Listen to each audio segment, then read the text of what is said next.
Good afternoon. Hello, I'm Dr. Amar Nayak. On behalf of CME Outfitters, I'd like to welcome and thank you for joining us today for our educational activity entitled Optimizing Ulcerative Colitis Management and Navigating the Challenges and Enhancing Outcomes in Managed Care. I'd also like to know that today's program is supported by an educational grant from Lilly. And today's activity, again, is brought to you by CME Outfitters, which is an award-winning, jointly accredited provider of continuing education for clinicians worldwide. And I also want to encourage everyone to join us today on our live Twitter conversation at CME Outfitters,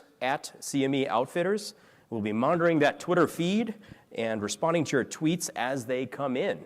So also want to remind the audience, again, that the iPads and online platform you're using today allows you to save slides, take notes on slides, answer polling questions, and send us your questions, okay?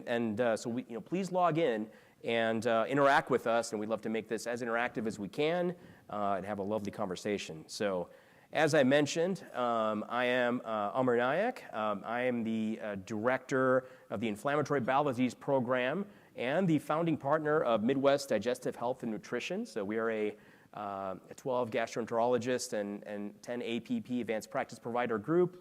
After decades in academia, we've started our own independent practice in Chicagoland and take care of complex IBD and many other digestive disorders. So happy to be here, and I want to give everybody else here a chance to introduce themselves, starting with Dr. Benson.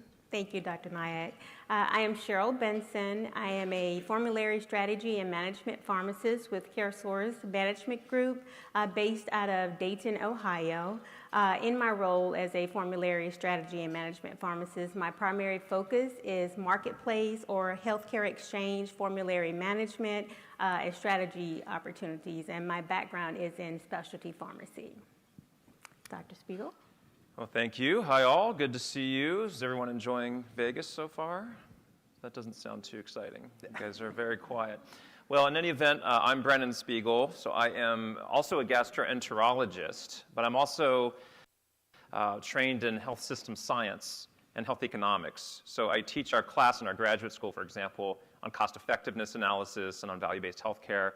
So I have some comments about that. And I direct digital health science as well for Cedars-Sinai in Los Angeles. So it's good to be here today with you all. All right. Thank you, Dr. Spiegel, Dr. Benson.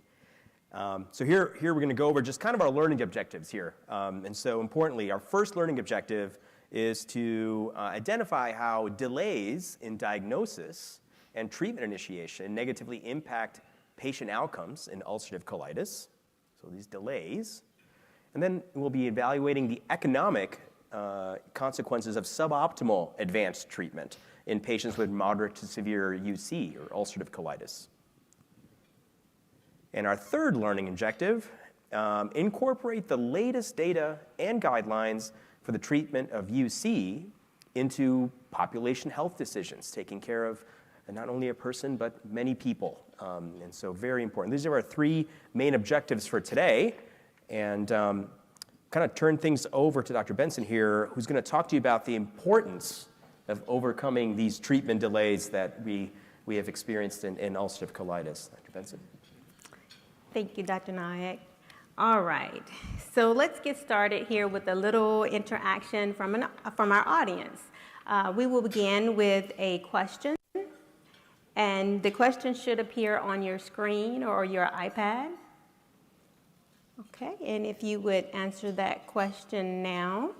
And the question is, which of the following barriers to insurance coverage for advanced therapy do patients with UC face most often? A, requirement for step therapy. B, medical denial. C, prior authorization. D, mandated medication switch. Or E, I don't know. And I'll give you time here. And if you would, answer that question. And our polling results should appear here in just a second.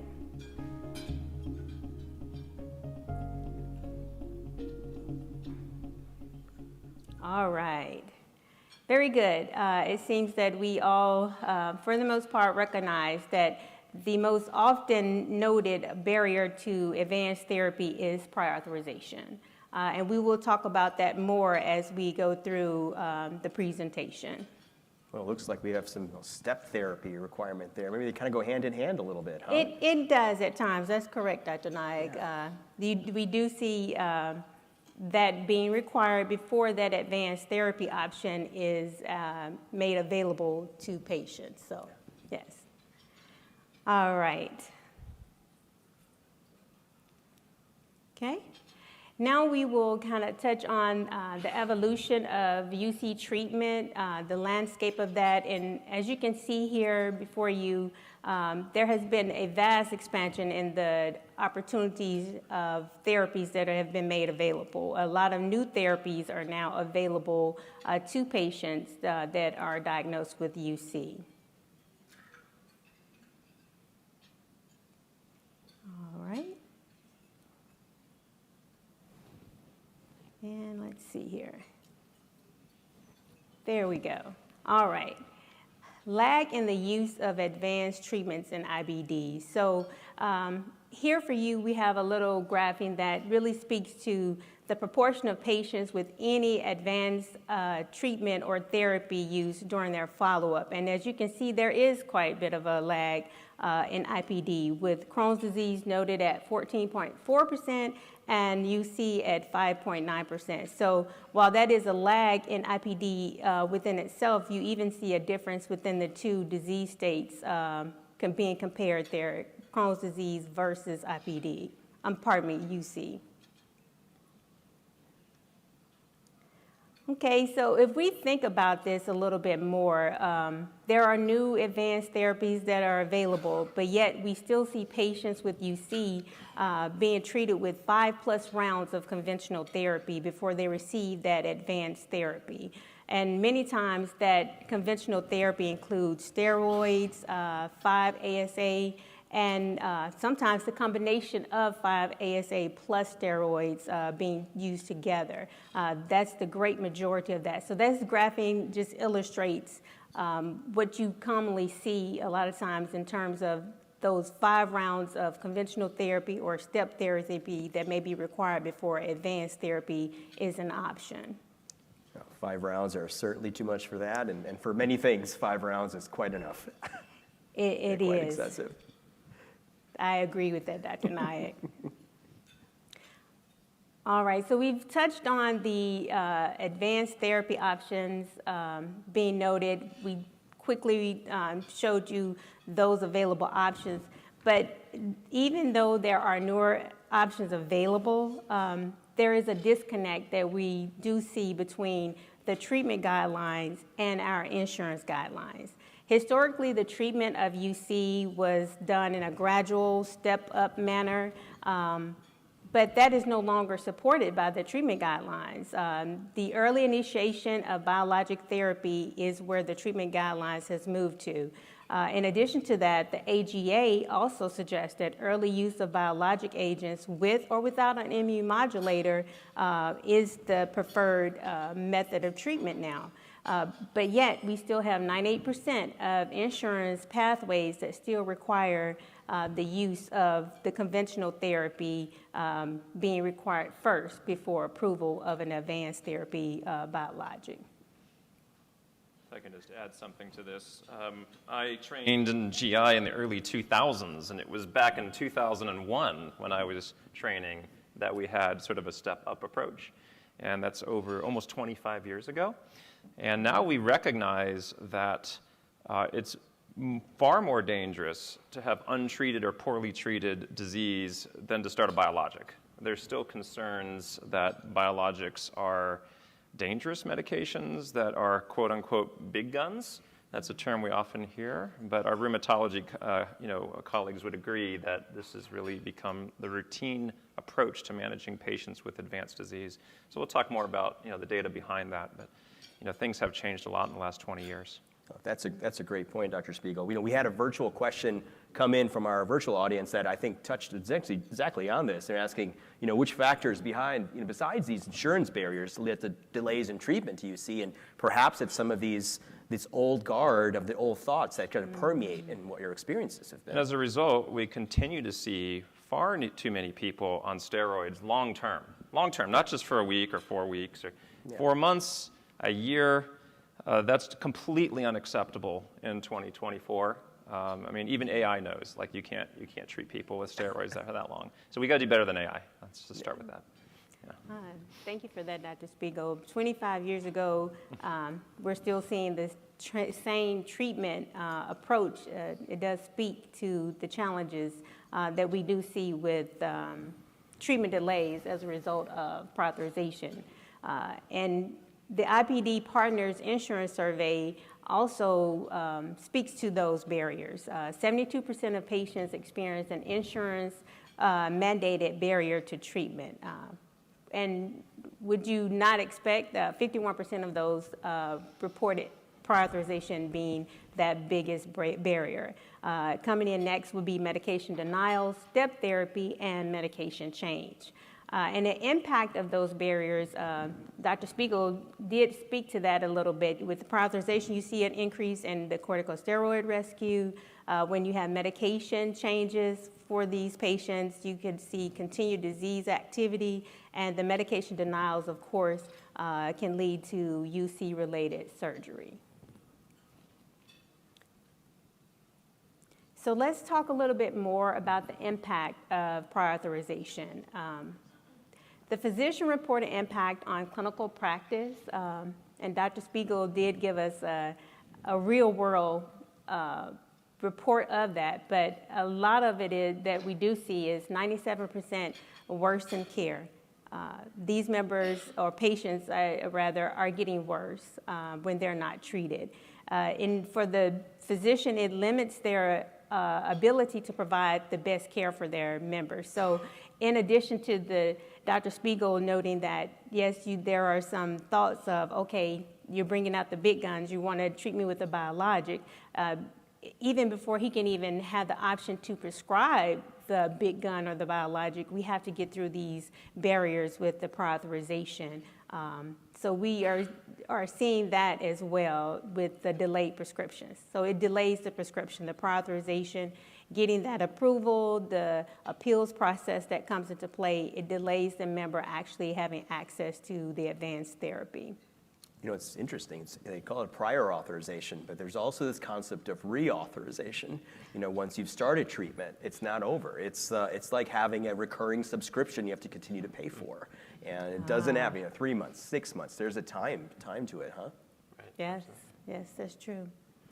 Healthcare utilization is also impacted because a lot of prescribers, and I can ask my colleagues here, have you had to experience where the member had to be hospitalized just to expedite the option of a prescription to that advanced therapy, to that biologic? Is that something that you have seen in practice? Yeah, for sure. I would yeah, defer to my IBD-ologist, as we call it in GI. Yeah, the IBD on that. Absolutely. So, this, unfortunately, over the years, and less so currently, but we've had patients being admitted to the hospital, and that's the only way they can get their infusional biologic agent. So we're throwing around biologic advanced. We call them advanced treatments now because we have small molecules also, and so we used to rope them into biologics, but they're advanced therapies. So we've unfortunately had to do this, and that significantly affects outcomes. We had a question come in about delays in endoscopic remission corresponding to years of life lost, and the years of life lost, the data on that for mortality in inflammatory bowel disease is fraught with things in statistical here and there, but if you have by disease by extension, sustained inflammation, repeated hospitalizations, operations that carry their own risks.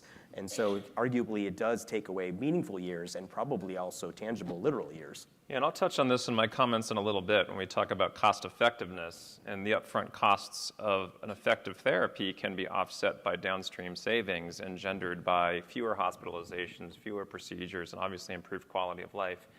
But when we talk about managed care, we're usually talking about per member per month. We're not talking about cost per quality, unfortunately. But as clinicians, it's the qualities that we care about. It's the qualities that we care about, the quality adjusted life years, the quality of life. So we'll come back to these concepts in a little bit. Absolutely. Thank you for the dialogue. And it kind of leads us into our next slide here, the impact of treatment delays. And we did touch on this quite a bit already, but specifically talking about the early versus delayed initiation of advanced therapy in patients with a moderate ulcerative colitis. The time to remission, 10 months for early initiation versus 15 months for delayed therapy. The early initiation of advanced therapy, how that impacts that endoscopy remission that Dr. Nayak touched on. And then lastly, initiating this therapy so that patients can have 3 times more likely opportunity to achieve that endoscopic remission. Now we've kind of touched on the delays, and we're going to move into what can we do about it? What strategies are there that can help minimize the insurance barriers? Here we have, and I won't read through these naturally, but some of the things here, they are real solutions to some of the challenges and barriers that patients and providers do see when trying to treat their UC patients. Prior authorization, step therapy, and restricted access to treatment, kind of streamlining that whole appeals process that is required in order to get that member treated. That with prior authorization being our top obstacle, if you will, to treatment, that's one of the solutions that we have is the appeal process. But we want to think about streamlining that process. How do you feel about this electronic prior authorization? Is that being kind of a new thing for everyone to do instead of the forms and the paper and everything? Has that actually helped, or? I don't have enough experience to tell you that. Yeah. I just don't. Yeah. I think it's good to have. I think it's good to have a lot of quick access to and a response right away, and it's supposed to potentially decrease some of the back and forth and the faxing and paperwork and so forth. So I think maybe I think there will be probably some future mandates on that. Well, just to be clear, I see patients with very little insurance. I see patients in our teaching clinic where they're underinsured or uninsured. So forget these kinds of, I don't even have access to biologics sometimes. Wow. Okay. So what we're talking about are the different levels of healthcare access in this country. And this is obviously a model that we're talking about today to get to the point where people can get the care that they need. But I think the key for this, the key initial message from this discussion, and we'll talk about this more, is that our patients absolutely suffer. They suffer physically, emotionally, and socially, biopsychosocial. Okay, when we talk about the World Health Organization definition of health, I don't know if anyone of you knows the definition of health that the World Health Organization put forward in 1948.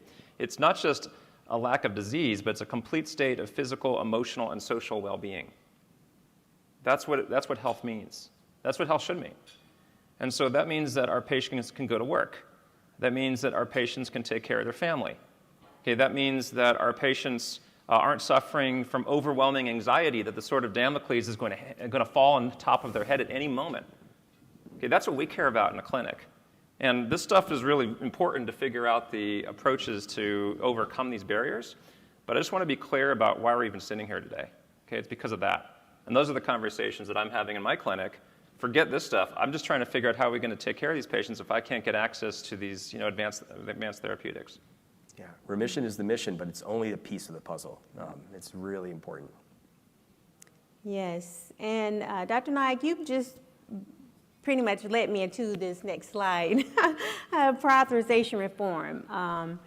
There are efforts by the AMA in their positioning on reforming how we actually handle prior authorizations, that volume reduction with gold carding programs and the elimination of prior authorization requirements for certain healthcare conditions or disease states, quick response, and just speaking in terms of from the managed care standpoint, because I do work for a payer, that benefits us as well, in terms of being able to streamline the process, provide that quick response, and not having to go into an appeal, getting that PA approved on that first try for the provider. So the prohibited retroactive denials, things like that, are things that we also would like to see improved as well. And making prior authorizations valid for greater than 1 year, regardless of the dose change. Thinking in terms of reauthorization, things like that. How can we improve those types of processes for the patient as well as the provider? And then one thing that really stood out here to me was that prohibiting the requirement of a PA when a patient switches plans. So that you see that all the time, where your patients are switching from one insurance to the next, and they're still seeing the same provider, but yet the provider may have just submitted a prior authorization for that patient, and now here they are 6 months later because that patient may have had employment change or whatever the case, and a prior authorization is being required again. So we see those challenges all the time in practice in real time. So now we want to kind of pass it on to Dr. Nayak now. Yeah, well, it is that time of year of open or closed or enrollment. Followed very closely by the dawn of a new calendar year, which can raise a lot of complexities in testing and getting things done appropriately. So we had a couple questions come in, and I'm going to bulk both them together, a few of them together. Some of them were like talking about forms and studies and streamlining. Are there things that I have things that I do, but from your aspect, are there things that you like to see, notes that are sent or things that are, that may be helpful, with some of the streamlining some of these reauthorization processes? So we like to have clinical documentation that's very practical and addresses the thing that's needed. I think maybe tech AI and other things may be able to help with this. Yeah, I think we'll talk about AI. Certainly, my colleagues are using a lot of GPT to write these notes. Yeah. I will say I think it's very valuable to, before even start therapy, figure out what the goal is and document that. What is the clinical goal? Can that be expressed clinically and then put into a note so that we can refer back to that in these conversations with insurance companies, so that we can indicate where we are along that treatment path and what's required to get there. And we'll talk about maybe AI and tailoring therapy in a little bit. I'll have some comments about that. But I do think it's really important to be clear what exactly is the treatment goal. Yeah, it's really important in terms of what we're trying to achieve, what we're trying to avoid, harms you're trying to minimize, what we'd like to see, this test number or this level, that things. And that can vary. I mean, if somebody has comorbid psoriasis, let's say, then the treatments may be a little bit different because, different biologics have different efficacy for comorbid, autoimmune conditions, let's say. That's a great point in terms of helps with therapy selection that may be quite a little more nuanced than having something being forced to go down a certain path with patients and trying to more personalized treatment approach. We're still waiting for a lot more biomarkers and things to guide therapy, but we have certain clues that we can parse out of experiences and data to say like, hey, well, I need this person's, I guess, diarrhea improved, but their skin must also improve, right? Right. And with the third. Yeah, I mean, I'm in Los Angeles. We have some patients who are actors, and they can't really afford to have psoriasis on their exposed skin. So that's going to be very important for their professional lives. And that's a real story, right? And so different people have different needs, different biopsychosocial illness profiles. And our IBD center at Cedars, we see some of the most difficult, complicated cases in the world. And the level of nuance that's happening in those conversations this is not paint by numbers medicine. It just isn't. And so it's quite frustrating for me to see my colleagues who are the world's top experts in this disease and having to go back and forth with somebody who's not even a gastroenterologist and doesn't know the first thing about this condition, has never sat in a GI clinic in their life. Yeah. So it's frustrating. Yeah. Thank you. Yeah, absolutely. Well, I mean, it kind of segue into this, we're at a very important, great conference. And so in terms of talking about the role of, and a lot of concepts and themes about the role of managed care and payers and ensuring patients have access to treatment, I think it perhaps isn't a one-size-fits-all, right? But we have to take care of a person and take care of people. And a health plan must be able to do both of those things. And I understand that there's there's a cost, right? And we have to balance some of those costs and effectiveness and therapy. So I think, making sure that access to treatment, the appropriate treatment, is important. And I think we touched a little bit on that and what we need to do for some of those patient populations. So I think now, with further ado, we'll hear more from Dr. Spiegel on health economics in ulcerative colitis, and we'll hold some questions for the end, and I'll continue to monitor things. Please send them in, and we'll take it from there, okay? Okay, great. So there is a cost to this, notwithstanding my comments about biopsychosocial illness experiences and quality of life. There's hard money being spent on these expensive medications. So it really requires us to take a step back and think about, what does it mean for something to be cost effective? What does value-based care refer to? And so to kind of orient us, I'm going to start with this image here, and I'll fill in the data in a second. But if I were to ask you, and we're here at a managed care conference, what percentage of our GDP right now is dedicated to healthcare? Do you know the answer? Should know the answer. Okay. It's a lot. So over 19%. It's almost as much as we spend on defense is how much we spend on healthcare. That's a tremendous amount of money, $4 trillion maybe. So here is a graph. This goes up through just after 2016, I think to 2018, not labeled. So a little bit delayed, but you can see the rise, and it's now gone up even a little bit since then, in our GDP as it pertains to healthcare spending. So this raises some questions, and of course we'll focus on UC in a moment, but where's all this money going? How is this money being spent? And so this has been really well worked out. This is research, this is a taxonomy that was developed at the RAND Corporation around waste in the US healthcare system. This is a conceptual framework. All of our graduate students learn this conceptual framework, so I just want to show it to you. And we could spend an entire hour just going through the details of waste in the US healthcare system. And you can see there's three major categories, but today, for this discussion, we're going to be really focusing on the clinical side, because a lot of the administrative stuff is a bit out of our hands, at least as clinicians. We can go to Washington, we can try to change policy, but as a clinician, it's the clinical side that's within our control. And so under clinical, there's this box called cost and effective, and this is the issue where we're providing care that is not sufficiently cost effective. So that requires us to understand, what does that mean for something to be cost effective? That's a term that's used a lot. So I want to spend just a few minutes here explaining literally what we mean when something is cost effective. So some of you may at some point in your career have taken a class on decision analysis or on pharmacoeconomics and cost effectiveness analysis, and you would be familiar with this picture. But if you haven't, you still can be familiar with this picture because it's pretty straightforward. We have cost and we have effectiveness. So if I were to ask you, where would you want a policy or a drug or an intervention to show up in these four quadrants, where would it be? You don't have to say. Well, someone's raising his hand even. That's good. That's good. I like that. Where are you pointing? Bottom? Yeah, bottom and right? Yeah. You would want to be something that's as cheap as possible and as effective as possible. That would be wonderful. And we do have examples in medicine of interventions that are cheap and highly effective. Okay, we'll get there in a second. But the way this is broken up is into four quadrants. And so the first quadrant we'll talk about here is up here in the upper left. This is the red zone.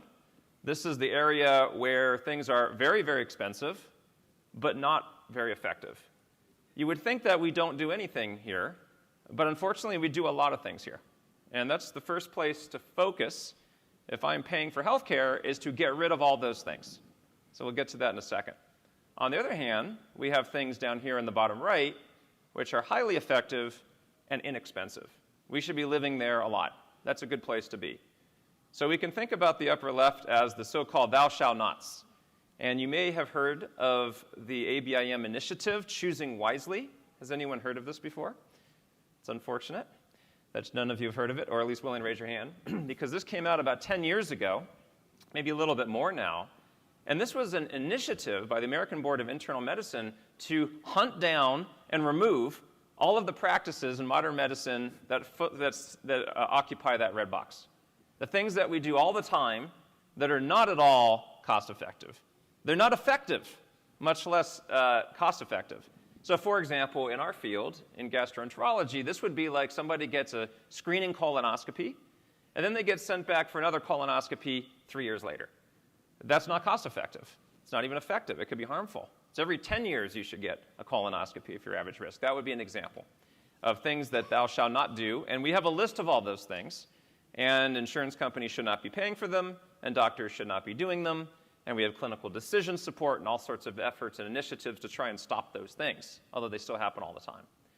Bottom right is the thou shalls. These are the things that we all agree with. This is like, parenthood and apple pie and warm hugs. No one could debate these things, like a vaccination, although we do debate vaccinations. I happen to think they're quite effective, and I think the science would support that, but I'm not going to get into politics. But vaccinations is an example of something that we do have excellent data that they work, and they're inexpensive. Now, the issue then becomes the bottom left. We don't really even need to talk about this. In modern American healthcare, we're not really talking about these things. But today's conversation is really about the upper right quadrant. This is where the debates happen. This is why there are CME events to talk about health economics.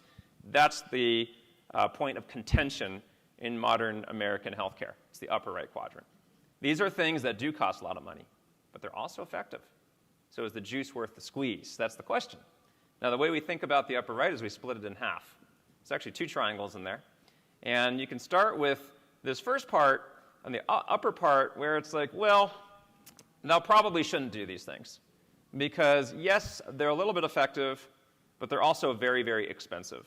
But as you start to move clockwise, you get into this area where thou probably should do these things. Because after all, we're spending over 19% of our GDP on healthcare. Maybe it makes sense that some of that go towards interventions that are evidence-based and improve the health and well-being of the patients we serve. That would be that area of this figure.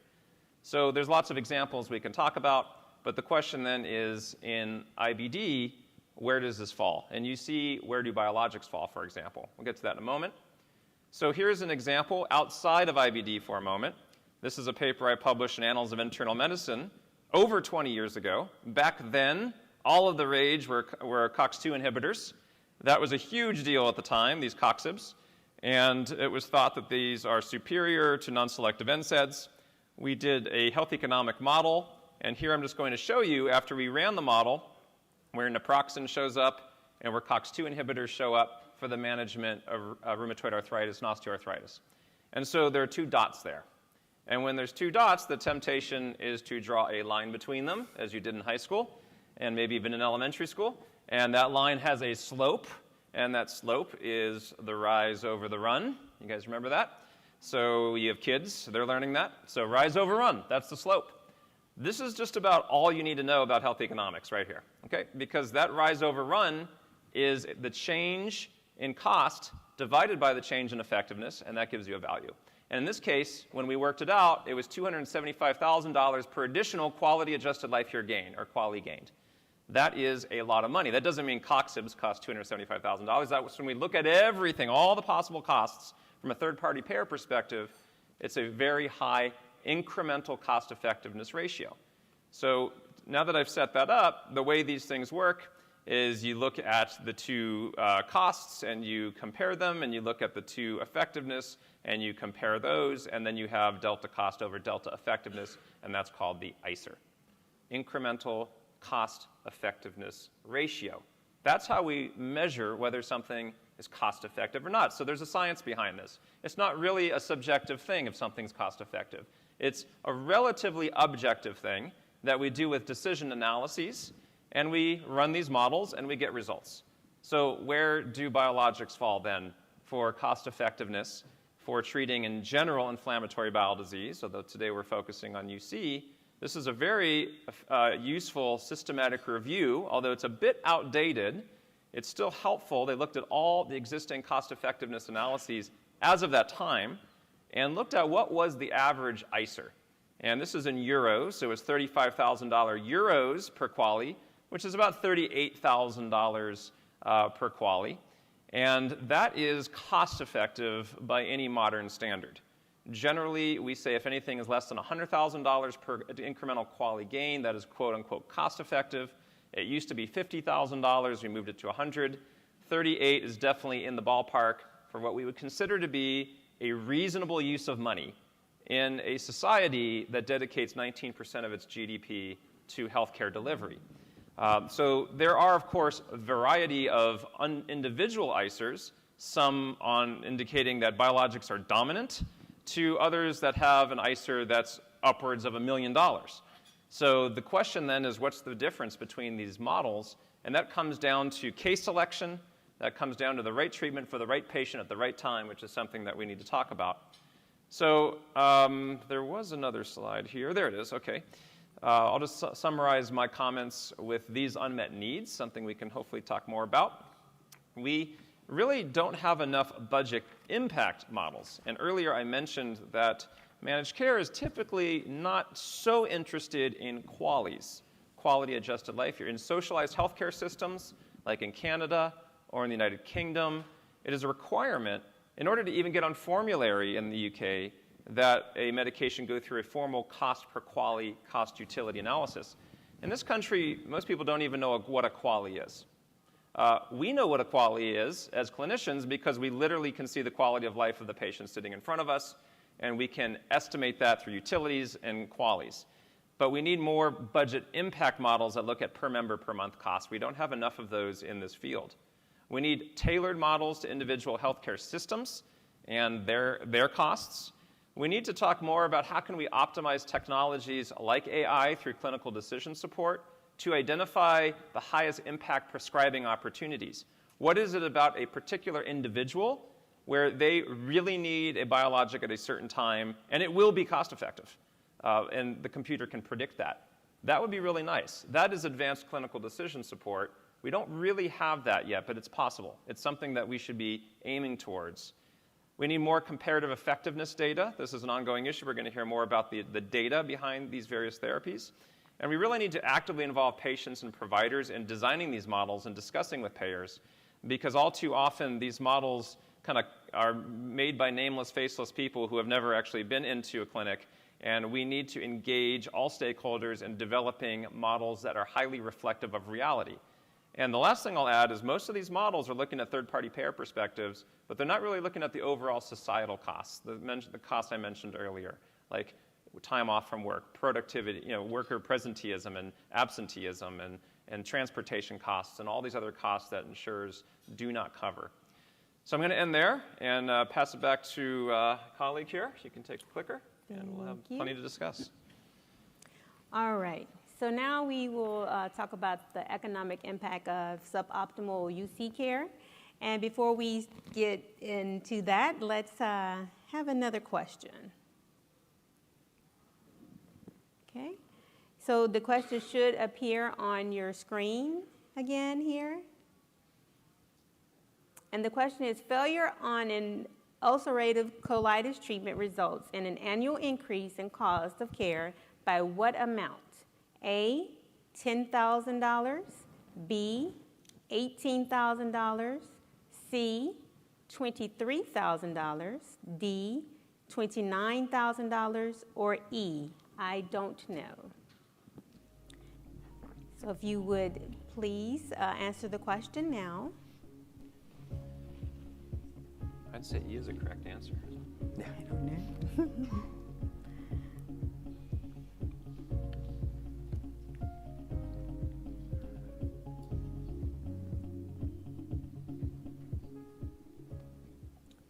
All right, so we have our results here. Many of you thought it was $29,000. The answer is B, $18,000. That is the costs, the increase in cost of care for failure of UC treatment. That's half of you thought it was $29,000. But that's still a significant increase in cost at $18,000. All right, so let's talk about the economic challenges in UC management. We have the list here visibly. You can see, we all know that UC has a high cost of care. We've kind of discussed the challenges early on, and Dr. Spiegel kind of took us through some of the economics behind that and understanding that a little bit better, the impact and the overall impact in general. But some of the challenges that we do see is with this high cost of care, disease symptoms and the progression resulting in hospitalization, steroid dependence, we kind of touched on that, and surgery. Treatment often fails or members have inadequate responses to treatment. Adverse event management. We have switching of therapy to improve the response. We see that all the time. Dose change also adds to the cost burden, especially when you have the delayed initiation and then it's not sufficient for the member, then they have to switch to a higher dose. So we see all of that as economic challenges and UC management. And there's direct costs, indirect costs.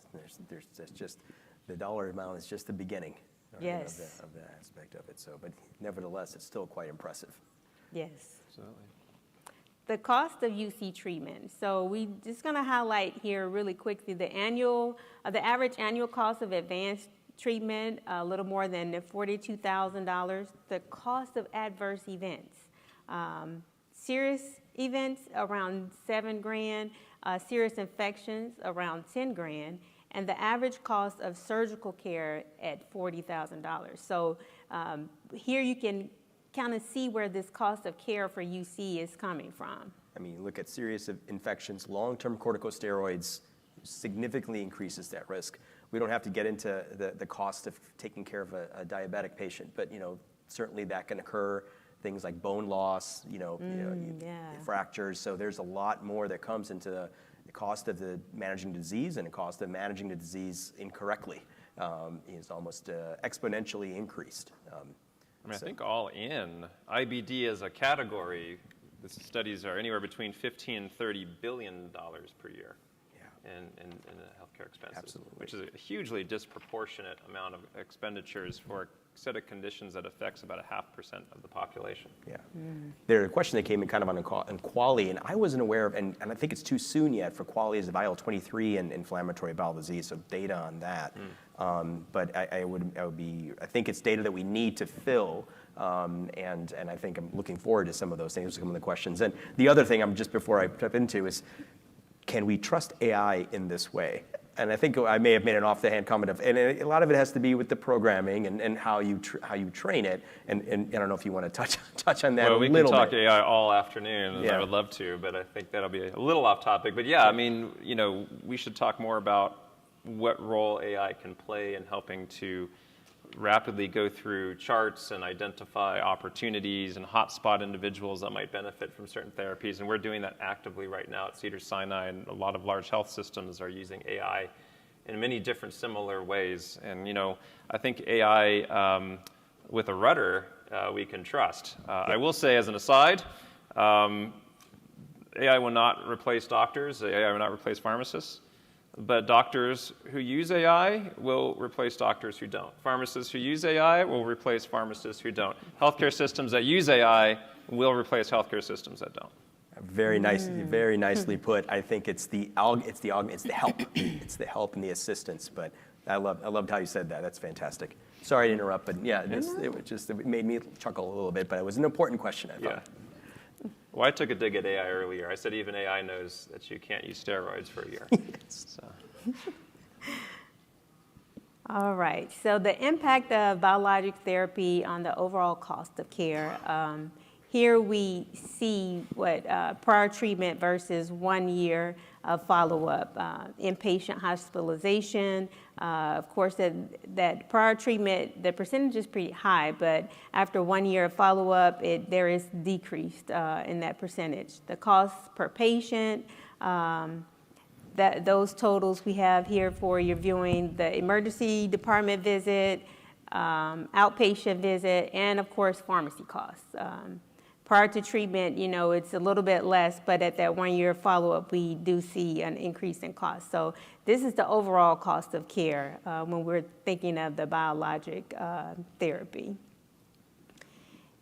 And here we have the cost of treatment failure. So we previously touched on the cost of care. Now, what happens, or what's that impact when we don't treat the member or the patient? And here you see this graphing that displays that for us. The average all cost, 12-month cost here for treatment failure, it's at $74,000, greater than for almost $75,000 here. The persistent cohort at $56,000, and then you're looking at the UC-related 12-month cost.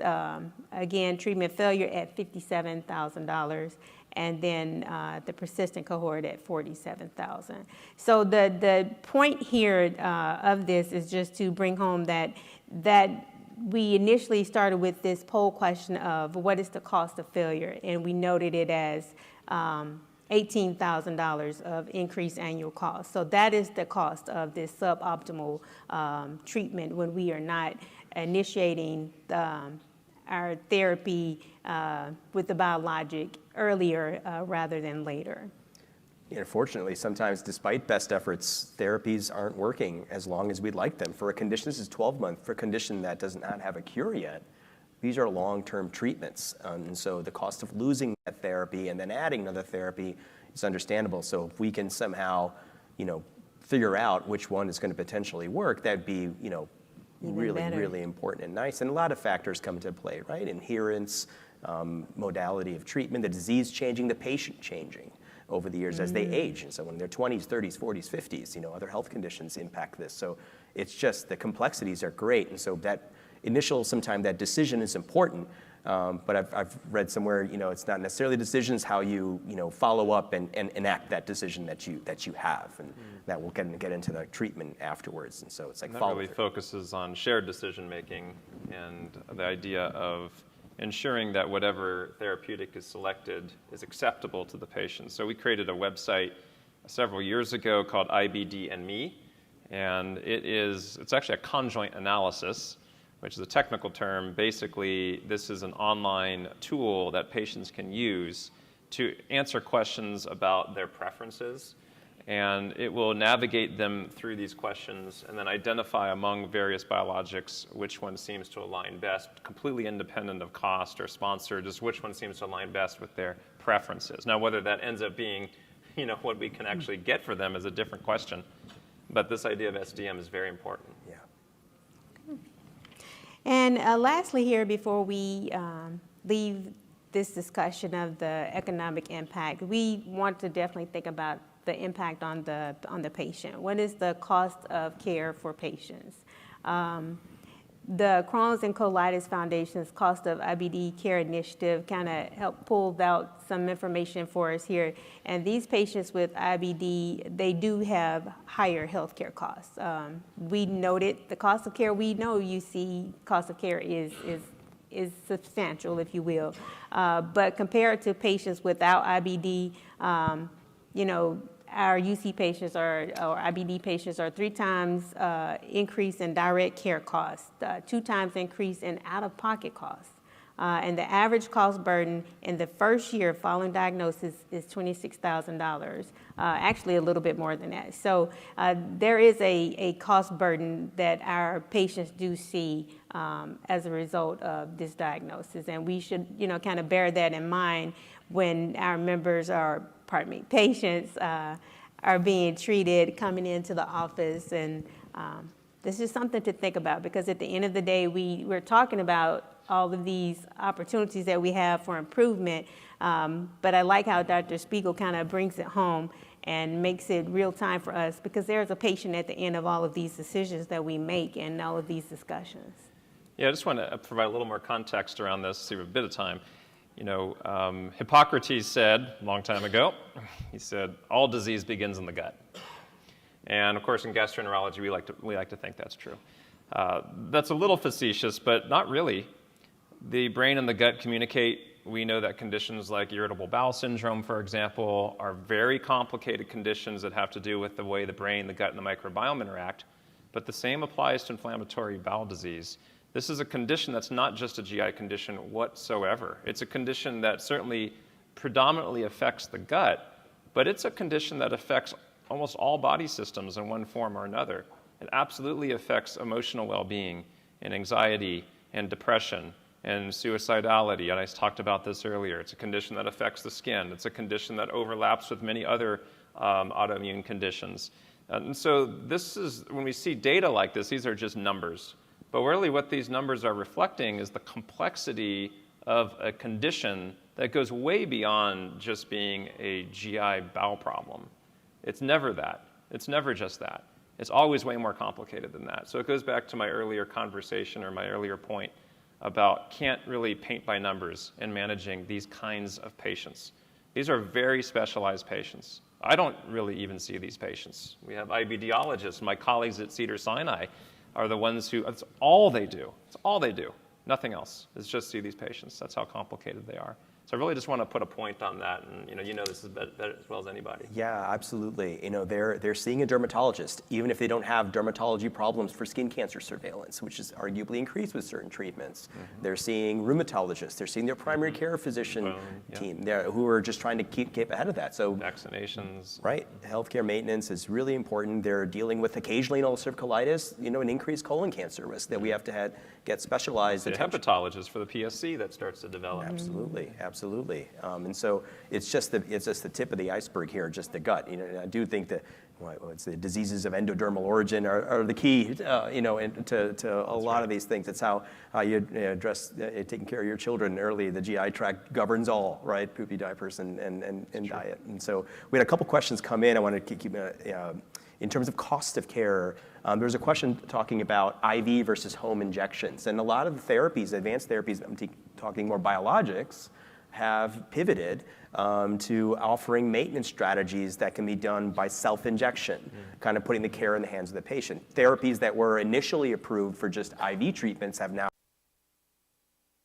also have injection options, and certainly the new IL-23 class all throughout starts with infusions and then pivots to an injection. So the question was more of like how that impacts cost, and certainly gets more complicated from patients' health plans, because obviously an infusion will come from one section. The benefit for their home injections are going to come from a different area. So the cost to patients sometimes can be quite prohibitive and complex in getting therapies approved for the injection and the IV, which come at different times. And so do you guys see some of that? I think overall it would make sense to me that it's having an injection for maintenance is technically less costly indirectly for the patient to come to an infusion center or even get infusions delivered to a nurse and monitoring, et cetera. So what's your kind of guys' perspectives on some of these things and what should we focus on there?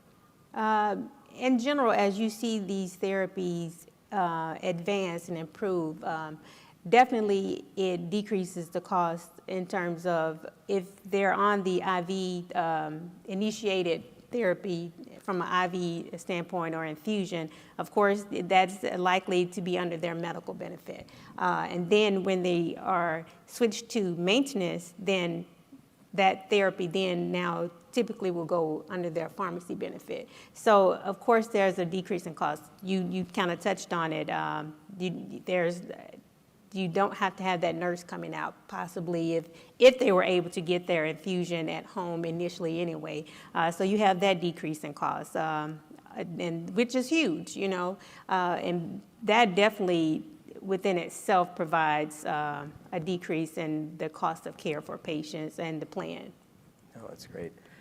The other kind of question was not necessarily a medical treatment, but food as medicine perhaps, or, and as it was about diets and their efficacy, and it is an area that needs a lot more research. I think some of the best data are in children with Crohn's disease, right? Elemental diets and enteral nutrition diets.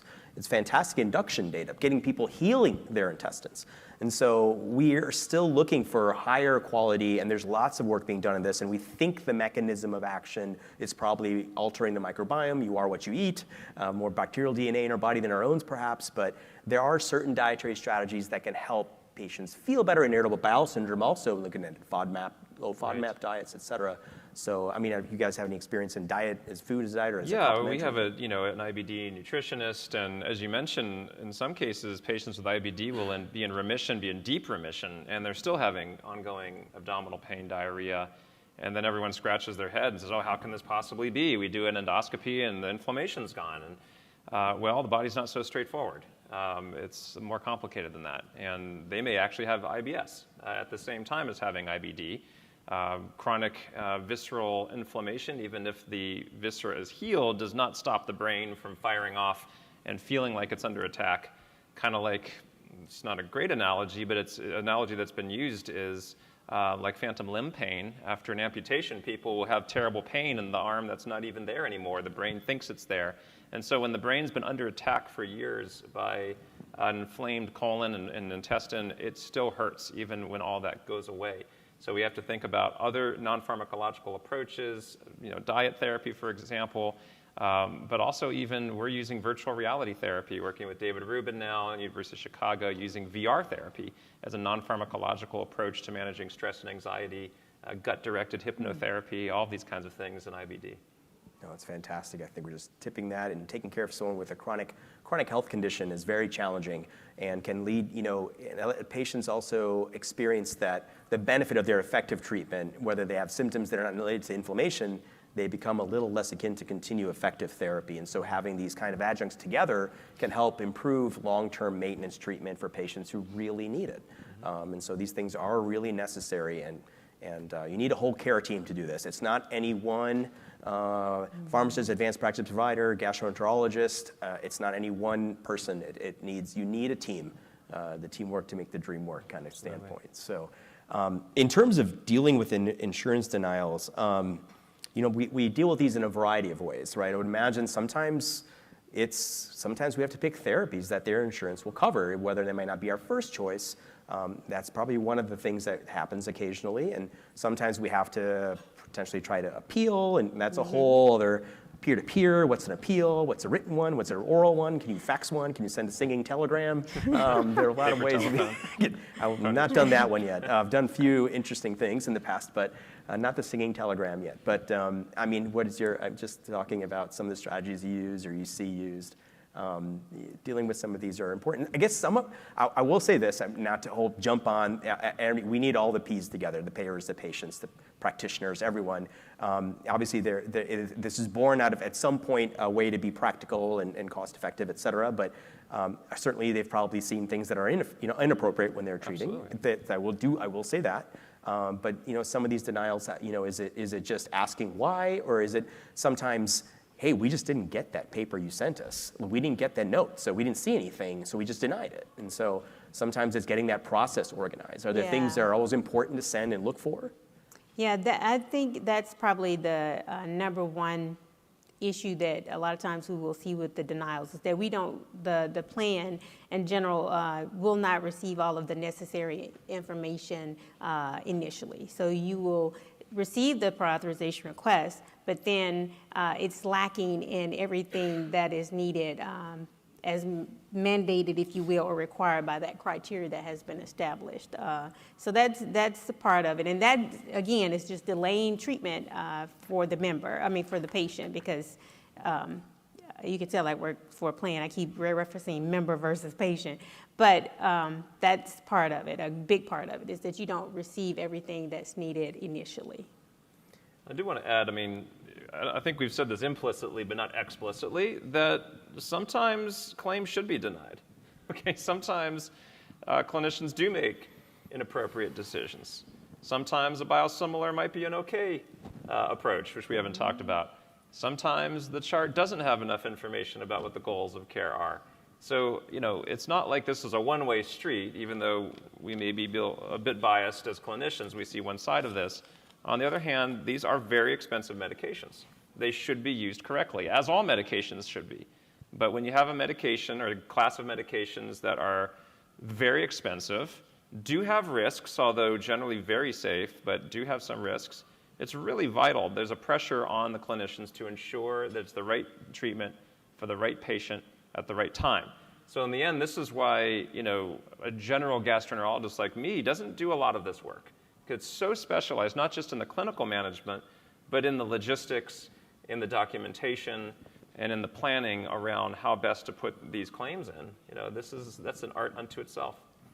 Yeah, I know you're kind of like a tech wizard, but you literally are picking up the questions as they come in minutes at a time. So you may have a feed. Actually, I'm reading them in my brain. Yeah. These are special glasses that you, but I have a Neuralink chip in my head, I guess. Excellent. It's coming. Absolutely. There were some other, they would talk about biosimilars, et cetera. And I think eventually they do decrease. We have some data, lots of data from across the pond where they can be quite effective in the right hands. And I think it's a necessity. There's some other questions that we could talk a little bit about. First of all, like costs of monitoring and management. I guess how can we decrease costs? And I think I'd like to say that monitoring and management with effective tests are important. For example, patients, one of the blood tests that can be elevated in inflammatory bowel disease when there's a disease flare is the C-reactive protein. Now, but it isn't everybody. So if someone's colon looks like something from Arby's on the inside when you scope, and the CRP at that same time was normal, then you, my friends, have an ineffective biomarker. So you can save money by never checking that CRP again for that patient. So benchmarking surrogate biomarkers with more expensive tests that come less frequently can help. Now, we can't base everything on them. I think there's been a lot of evidence in medicine basing everything solely on surrogate biomarkers and in the HIV, lots of areas, right? And so I think benchmarking things and trying to do the best is probably one way. So not doing things that are as ineffective, not getting a colonoscopy every year for that. Do you find that fecal calprotectin is a useful tool for these denials? Yeah, so fecal calprotectin is interesting. We're getting better in terms of getting coverage for the actual test. Initially, in the earlier scheme, it was come as experimental. So the patients would come back and you're ordering experimental tests, even though it's in the data, in the guidelines now, in clinical trials. But they're not perfect, but they're really, really good. And it's a great longitudinal tool where if you're looking for authorization for medicine, have you checked a fecal calprotectin in the last 6 months? No? Okay, why? And so I think there are very important questions that they ask, and you should have those answers. And a patient with a moderate to severe ulcerative colitis should probably have a fecal calprotectin twice a year to know that they're in remission. Now, it's not perfect because inflammatory, non-precancerous colon polyps can also increase fecal calprotectin. If you've stored it in your car trunk for 6 or 7 hours, and then that could also, if it's not the first morning stool. And so there are lots of little things that can kind of elevate them. Polyps can, right? And so again, benchmarking them together, not any one thing is going to be perfect. Even a normal colonoscopy, if you never intubated the terminal ileum for Crohn's disease, which we haven't talked about today, obviously, nothing's perfect, but we can have a picture that we can paint to longitudinally manage patients with decreased cost. And there are things that we can even asynchronously check, right? Like in terms of patient-reported outcomes or PROs. Ulcerative colitis is a tad easier. You're going to have rectal bleeding. You're going to have the rectum involved, so diarrhea, urgency, which has been a new kind of a subjective measure that can kind of have objective data on. So valuing some of those things, and then you document the Pro 2, Pro 3. Those are the short, quick, like 2 or 3 item questionnaires. You can standardize and use it every visit. Yeah, every visit. You can arguably use it in between visits and have it sent automatically with guided AI, and have it come into your system. So we've done a lot of obviously population health in that sense that can then be fine-tuned and get someone before they get into trouble. So we do have, I know we got to get to your comments, but we have a system that uses AI, getting back to AI for a second, where the AI will email the patient and will conduct a conversation, an actual natural language conversation in a HIPAA-compliant environment. A patient can talk to the AI on a phone, on a tablet, on their computer, on a telephone, and it will walk them through not only what's going on, but it'll also, based upon that whole conversation, write a note. It'll just write the note, and it'll put it in the chart. So we created that system. We're testing it right now, validating it. It's extremely accurate. It's very, very effective. Patients really surprisingly enjoy talking to this robot because it's a very empathic robot, and it's, it takes all the time that they need, and it asks really good questions and really good follow-up questions. I read a study, and I'm not going to be able to remember which one, but they looked at physician responses to chart messages. I know exactly the study. And AI responses, and most people enjoyed the AI responses. Yeah, there's a paper in JAMA, and they looked at how empathic was the physician versus the AI. and how high quality was the result. And the thing is, they actually didn't know who generated the answer. It was a written answer, and consistently the AI was considered far more empathic and higher quality than the doctors. So not to get too far afield, but AI is going to challenge all of us to be the best versions of ourselves we possibly can be. We have to now actually outdo the AI. We have to be better at communicating, at looking people in the eyes, at examining them, at sharing wisdom and shared decision making, looking at body language, the kinds of things that we went into healthcare for, not to put in insurance claims. None of us went into medicine for that. Excellent. Well, going into our novel therapies that will have some assistance to go with in population health decisions in UC. We'll kind of pivot right into this here. So let's get some questions. So which of the following ulcerative colitis treatments is only approved for use in patients who are resistant or intolerant to TNF inhibitors?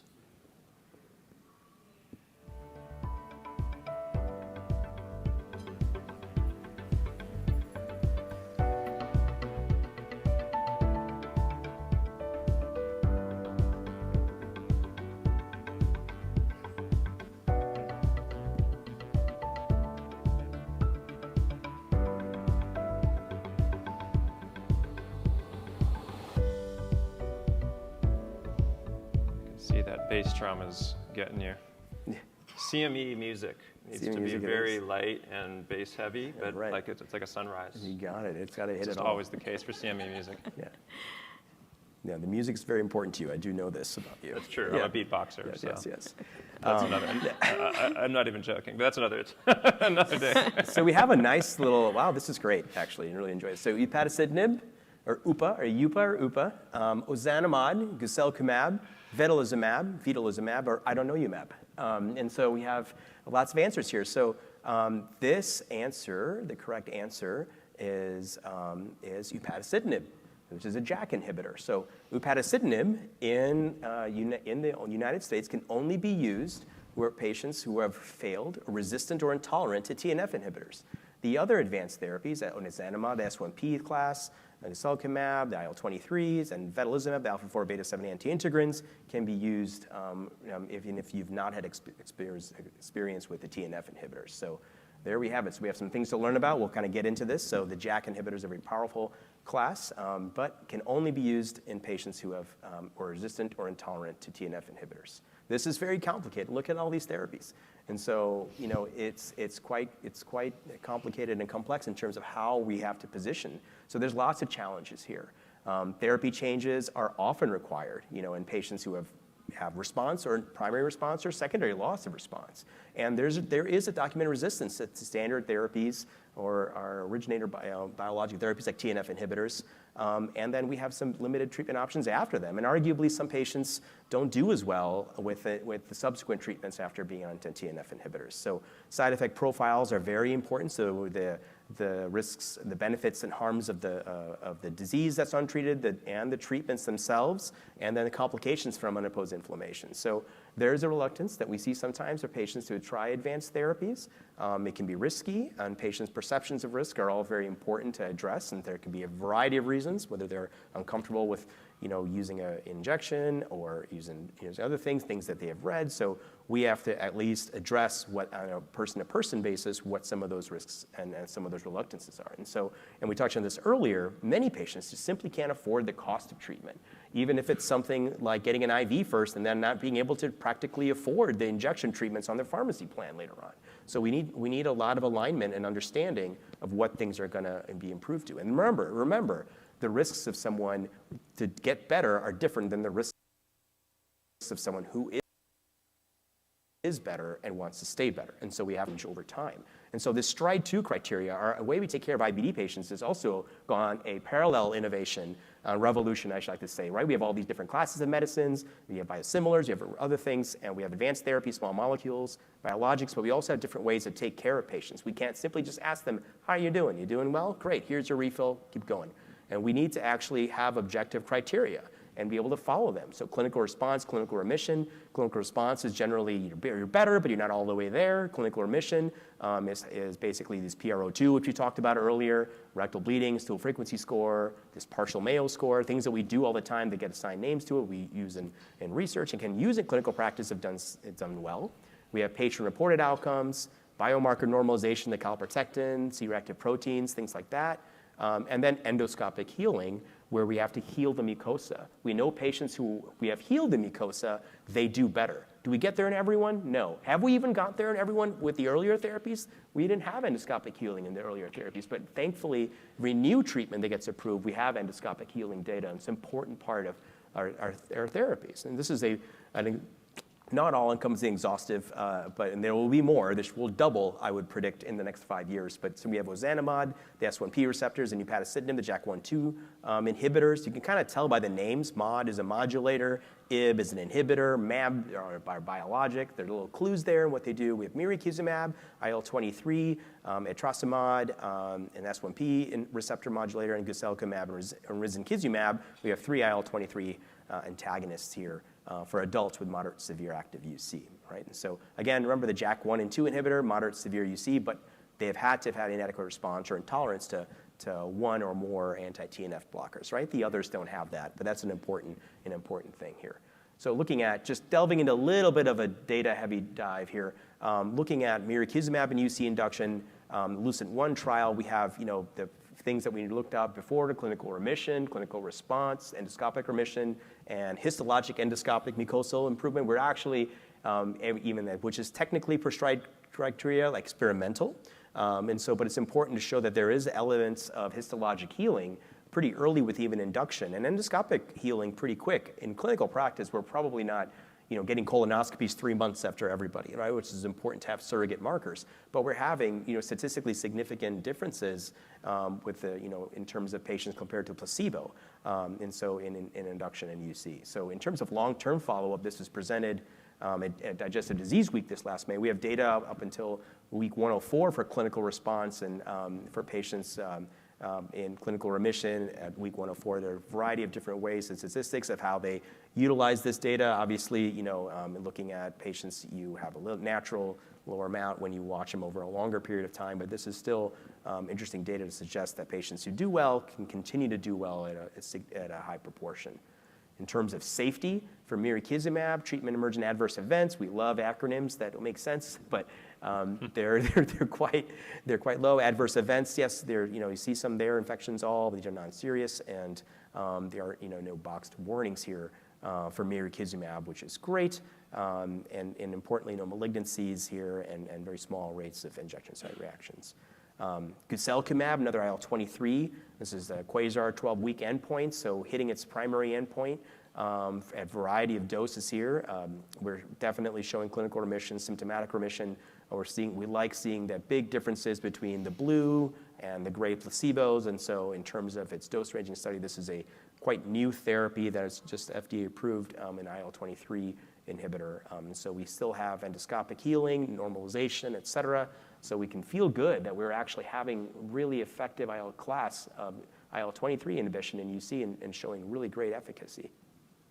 In terms of safety, the safety of the IL-23 class seems to be really pretty great and very safe infusion. This is not a weight-based infusion like infliximab, where you loved calculating everyone's weights and not knowing how much we needed, so which is great in terms of what we'll do, and a very safe therapy, no malignancy signal here early on in the clinical trials. And so looking at risankizumab induction and 12-week remission, clinical response of a treatment difference of close to 14%, and clinical remission even in quite there, pretty low. This is 12-week data, and so of patients with moderate to severe disease that have struggled for quite some time. You'll see patients in clinical trials have had disease for sometimes 6 or 7 years, right, and they've had not done well. And so this is really important, and we have the doses of our IV, and remember, we have, again, the transition between IV to sub-Q, which typically occurs, at 4 weeks after that last infusion. So there's a timing amount where we need to start getting therapy approved, and as you kind of get down to your monthly treatment. So really pretty important. And safety, again, risankizumab, treatment emergent adverse events, really no major differences statistically compared to placebo.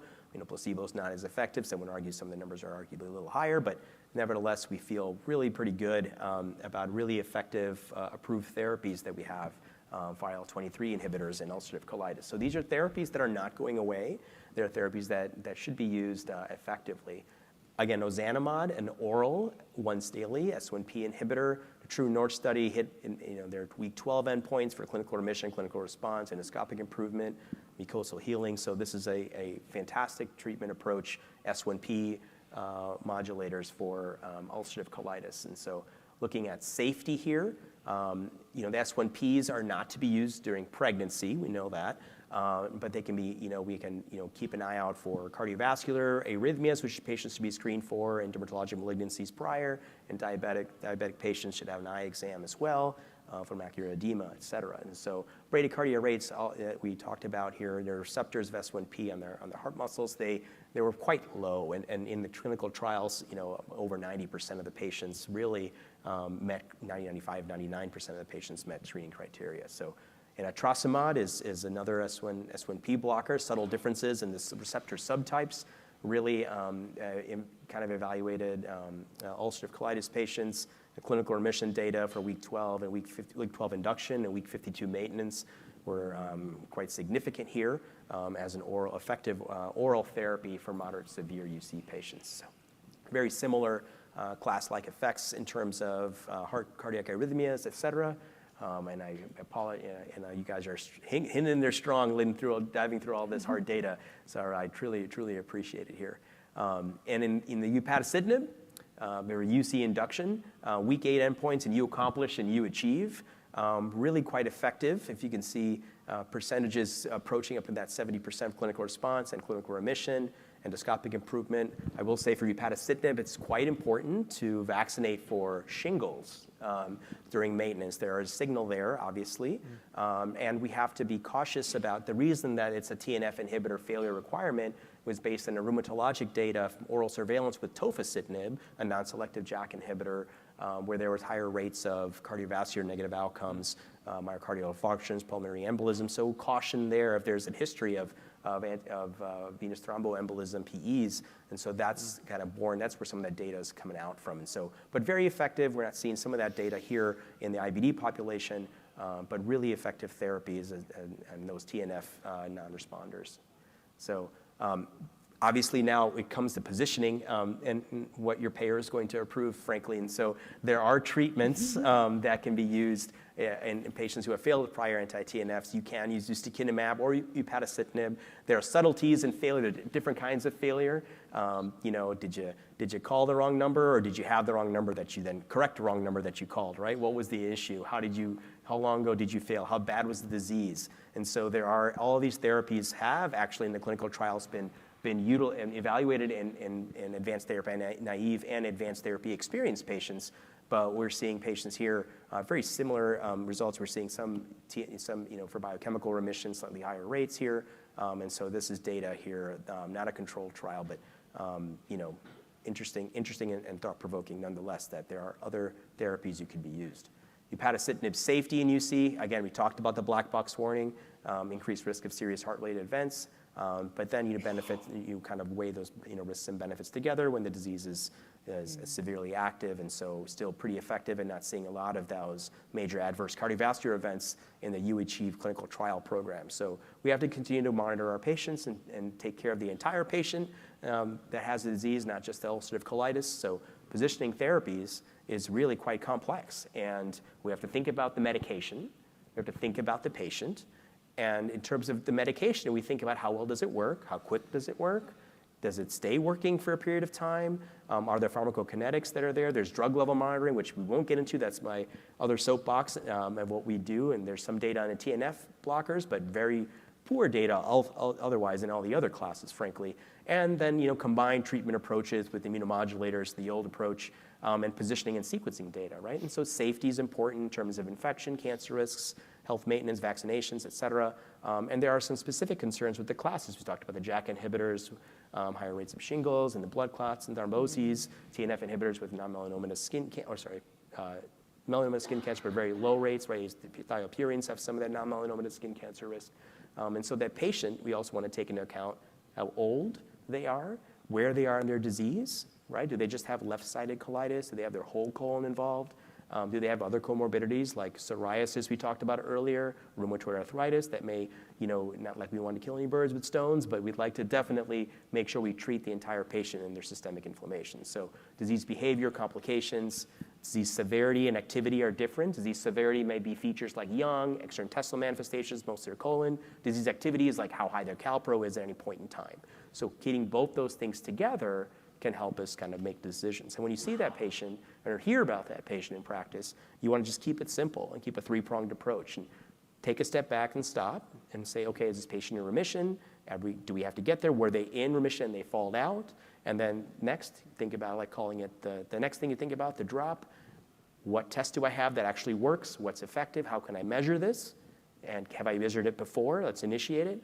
And then the role is, I like to say, is basically, hey, is this a high risk or low risk patient? How hard was it to get into remission? How much leeway, how much slack will I have? And so that's different for everybody, let's just be honest. And those are some nuances that are very difficult. So getting into that stop, drop, and roll, think about that. The initial way, we all know how to put out fires that way, right? And so keeping it simple for all these complexities is very important. And then, communicating some of those nuances in your clinical documentation.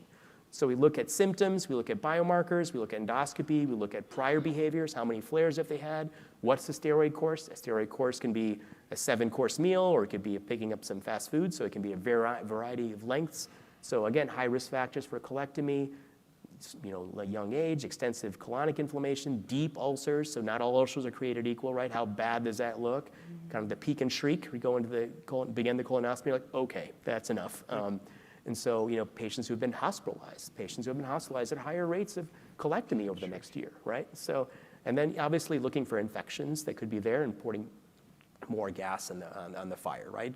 C. difficile, cytomegalovirus infections can be appropriately assessed and treated in the right way. So, looking at data of population health, so how you take care of that patient is really important. How you take care of all the people in your practice is also very important, right? So we have to do a good job on an individual level and how you take care of patients in a collective whole. So these SMART goals are specific, measurable, attainable, relevant, and timely. Specific, measurable, attainable, relevant, and timely. And so they can sometimes help you overcome insurance-mandated barriers to treatment, such as prior authorizations. We want to increase remission rates, reduce disease-related hospitalizations and surgeries. We want to incorporate methods, right, to reduce the overall cost of treatment for patients and payers. You want to identify patients, for whom novel treatment options may be the best option to improve outcomes. If that's the best therapy for your patient, you have to fight for your patient. And you will eventually, doing a good job, you will eventually take care and improve outcomes and reduce the unplanned healthcare resource allocation, right? So when that payer sees that your patient's not going to the hospital, not going to the ER, and not getting 20,000 CT scans that are going to show colon inflammation, it's going to be better. Your care is going to be, the costs are going to be deviated, and the patient's going to feel better. We want to make sure we propose alternatives, right, to increase access to treatment for uninsured patients, which we didn't even really touch on too much, except for Dr. Spiegel earlier, but that's also another option in utilizing any strategy we can to get our patients the right therapy. So again, kind of leave it up for some question and answers. We're kind of going into this, so it's the first one here, because I'll kind of get into the stop, drop, and roll concept that people are talking about. So I coined this after how the most effective public health. You ask a 5-year-old, a 20-year-old, an 80-year-old, if you're on fire, what do? You stop, you drop, and you roll, right? And so stop concept is, okay, stop. Are our patients, are you trying to induce remission? Are you in maintenance and just maintaining that? Or have you lost maintenance, right? Have you have a flare? Are you trying to recapture it? And the drop is then figuring out, it's a little bit of an urban, but the drop is figuring out, like, what's the drop? What can I use to test? What strategy? Can I use a calpro? Is it time for a colonoscopy? Can I get an imaging study? What is the right answer for that patient? What's in that treatment plan? And then the role aspect of it is that, hey, is this a high-risk patient in remission? Is this a low-risk patient that's in remission previously? How can I then assess what I want to do? How much slack do I have? How worried do I need to be? Are they just coming out of the hospital? What's my kind of slack? Do I need to see them and examine them, right? And so I think understanding those concepts are super important. So here we kind of have it. Are there another question coming in, are there any risk or polygenic risk scores, pharmacogenomic testing to predict what biologic Rx might be the best for a particular patient. I think people are working on that in terms of biomarkers. Some of the newer medications are going to be having biomarker trials alongside them to predict response. People do this in cancer care, right? And I think it can be pretty effective. Yeah, precision medicine. I think there's still a big gap in terms of the data, the research occurring in this space and the clinical applicability. But it's a really important gap that I think we need to close to improve precision targeted therapeutics. And there's some questions on when patients stop treatment, right? And so there's some data that suggests that there are patients can do okay with stopping therapy. It's a personalized decision, and the data of recurrence is there. But it's a one-on-one personalized approach. And even if you come to that mutually agreed upon work pathway, you never stop monitoring. The medication may stop, but the patient's treatment continues. And so it's a one-off thing. I tend not to aggressively stop medications that really work, but there are things that come up, and clearly there's research being done on that. So again, just want to remind everybody also that if you have colleagues, again, who have missed today's live program, this activity will be available on the Gastroenterology Hub, on the CME Outfitters website, and which also has additional resources, for both clinicians and patients here. So certainly we have this to have there, and I appreciate all the questions, which have been great coming in. And again, for those people who want to claim credit, please just to scan that, complete the post-test first, and then the evaluation, please. And then we can use these QR codes to potentially get to that right area. So just want to thank Dr. Benson, Dr. Spiegel for joining me today. Thank you so much for this great program. I want to thank the CME Outfitters team for their assistance in developing today's program. And again, thank you so much to the esteemed faculty for joining me today, and thank you to our audience for participating and making this very interactive. And I'm sure we're already here and providing the best care for our ulcerative colitis patients, and it will take a team of everyone together to do this. So I really appreciate it. Thank you. Thanks, guys. Thank you.